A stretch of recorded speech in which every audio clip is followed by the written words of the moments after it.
What is going on, Jet fans? Matt O'Leary back with another video on this rainy Saturday, early afternoon. I was gonna say late morning, and then I looked down. I'm like, nope, it's already 1 o'clock. What am I doing? Afternoon. I wanted to talk about an underrated weapon that the New York Jets have in 2025. So something I've talked about a lot this year is how I think it's a strong likelihood that Josh Reynolds is going to end up being this team's wide receiver too. And I just feel like his name has gone under the radar, especially when you consider, like, obviously Jet fans talk a lot about Garrett Wilson. I'm not talking about Garrett as the number one receiver, but much of this offseason has been, talking about Allen Lazard. Are they going to keep him, trade him, cut him? What's happening there? Arian Smith, polarizing mid-round pick. Malachi Corley, a mid-round pick from a year ago that some people are still very high on. Some people are really low on him. So those three receivers, Lazard, Smith, and Corley, I feel like I've just taken up a lot of the discussions around Jets fans. But looking at usage, and again, albeit it's OTAs and minicamp, to me, I think it's clear that the Jets view him as their second best receiving option right now at the wide receiver spot on this depth chart. And in my opinion, it's really hard to disagree with that.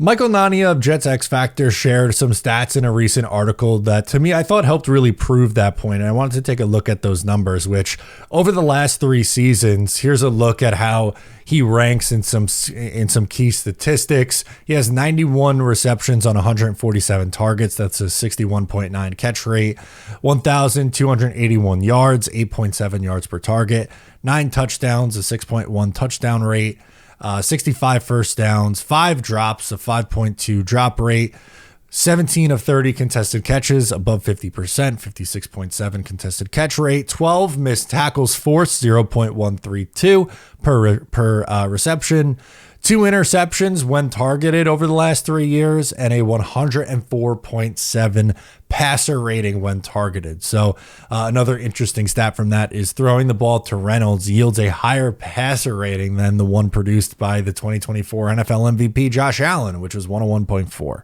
I'm not saying he's a star. Josh Reynolds is never going to be confused for a star in the NFL, but I think he could be a useful player, and especially in this offense. He has a low drop rate, which is good, an improvement over some other guys on the roster, like an Allen Lazard, and potentially like Arian Smith, who the Jets drafted this year.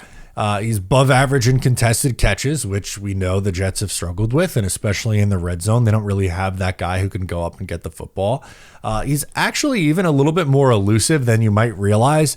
The 0.132 missed tackles per reception is above league average. League average last year was 0.126. So he's better at, breaking tackles and being elusive than you might consider for a bigger outside receiver. And as we know, and something we've talked about a lot with Josh Reynolds, he's a good blocker, and that should really open up, the run game for the running backs and Justin Fields and everybody else. In 2023, Josh Reynolds was 4th on the Lions in receptions, essentially acting as their wide receiver too. Amon-Ra St. Brown, Jahmyr Gibbs, and Sam Laporta were the 3 receivers. I'll use the term receivers for that, although, one of them's a wide receiver, one's a running back, and the other's a tight end. But he finished with 40 catches for 608 yards and 5 touchdowns. Is it unfair to ask for him to finish with, 35 to 40 catches, 500 to 600 yards, and a handful of touchdowns this year? I think it is. And if yes, I think that's fine as the 4th option, considering that you're likely going to have Garrett Wilson, Breece Hall, and Mason Taylor ahead of him in the pecking order with receivers. Garrett's going to be far and away the leading receiver in targets and receptions this year. And then, in my opinion, it's between Breece and Mason Taylor, who ends up 2nd and 3rd on this team.